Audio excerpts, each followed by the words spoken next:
আরজিকর কাণ্ডে বৃহত্তর ষড়যন্ত্র। ধর্ষণ খুন মামলায় ইতিমধ্যে সন্দীপ ঘোষ এবং অভিজিৎ মণ্ডলকে 3 দিনের সিবিআই হেফাজত। তবে ঘটনার দিন সন্দীপ ঘোষের সঙ্গে কথা হয়েছিল ওসি অভিজিৎ মণ্ডলের। সন্দীপ ঘোষ অভিজিৎ মণ্ডলের মধ্যে যোগসূত্র থাকতে পারে, বৃহত্তর ষড়যন্ত্র থাকতে পারে, আদালতের সওয়াল সিবিআই এর।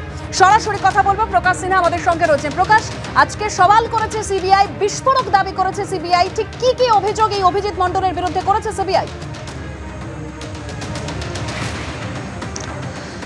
দেখো, একাধিক অভিযোগ আমরা দেখলাম যে সিবিআই এর আইনজীবী তিনি কিন্তু বিস্ফোরক অভিযোগ করেন, লার্জার কনস্পিরেসির কথা বলেন। পুলিশ নিজের কাজ করেনি, হেলথ ডিপার্টমেন্ট অর্থাৎ হাসপাতাল অথরিটি নিজের কাজ ঠিকভাবে করেনি এবং তারা কিন্তু যোগসূত্র ছিল।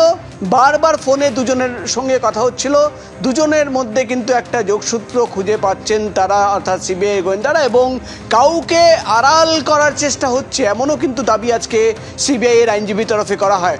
আমি তোমাকে দেখাবো রিমান্ড লেটার, অর্থাৎ আজকে টালা থানার ওসিকে যখন কোর্টে তোলা হয়, যে রিমান্ড প্রেয়ার কোর্টে জমা দেওয়া হয়েছে তার 8 নম্বর পয়েন্ট তুমি যদি দেখো দেবস্মিতা, বিস্ফোরক মারাত্মক কথা লেখা রয়েছে। 8 নম্বর পয়েন্টে লেখা হচ্ছে allowed cremation in hurried manner while the family members specifically demanded second autopsy। অর্থাৎ সিবিআই এর এই রিমান্ড প্রেয়ারের 8 নম্বর পয়েন্টে তারা যেটা দাবি করছেন যে পরিবারের সদস্যরা কিন্তু দ্বিতীয়বার ময়না তদন্ত করাতে চেয়েছিলেন এবং স্পেসিফিক্যালি তারা কিন্তু আবেদন জানিয়েছিলেন পুলিশের কাছে যে আবার ময়না তদন্ত করানো হোক।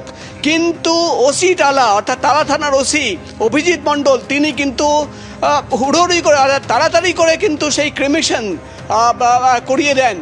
এমনই অভিযোগ কিন্তু সিবিআই তরফে করা হচ্ছে এবং এখানেই শেষ নয়, সিবিআই তরফে বারবার সেই 14 ঘন্টার ডিলে এফআইআর কথা বলা হচ্ছে। অর্থাৎ সকালবেলা 10:03 নাগাদ তিনি জানতে পারেন যে এই ধরনের একটা ঘটনা ঘটেছে।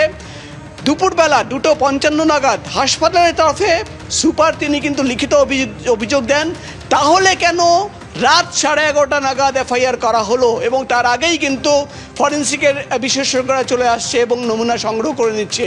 এখানেই শেষ নয়, এই রিমান্ড প্রেয়ারে সিবিআই তরফে যেটা দাবি করা হচ্ছে যে খবর পাওয়ার 1 ঘন্টা পর টালা থানার ওসি ঘটনাস্থলে পৌঁছেছিলেন এবং ইন্টেনশনালি যে প্রথম জিডি করা হয়েছিল থানায়, টালা থানার প্রথম জিডি নাম্বার 542, সেখানে কিন্তু লেখা হচ্ছে যে সেমিনার রুমে একটা আনকনসিয়াস স্টুডেন্ট পড়ে রয়েছে এবং এখানে এই রিমান্ড পেয়ারে তারা দাবি করছেন যে তার আগেই, অর্থাৎ জিডি এন্ট্রির আগেই কিন্তু চিকিৎসকরা সেখানে গেছেন, তারা জানেন যে সেই স্টুডেন্ট মারা গেছে। তাহলে কেন এই ইন্টেনশনাল তথ্য গোপন করা হলো? একাধিক বিস্ফোরক অভিযোগ রয়েছে, একাধিক দাবি রয়েছে এবং এই সমস্ত কথা বলে বা বিস্ফোরক অভিযোগ এনে সিবিআই এর অর্থাৎ এই অভিজিৎ মণ্ডল টালা থানার ওসি, তার বিরুদ্ধে একের পর এক অভিযোগ আজ করেছে সিবিআই।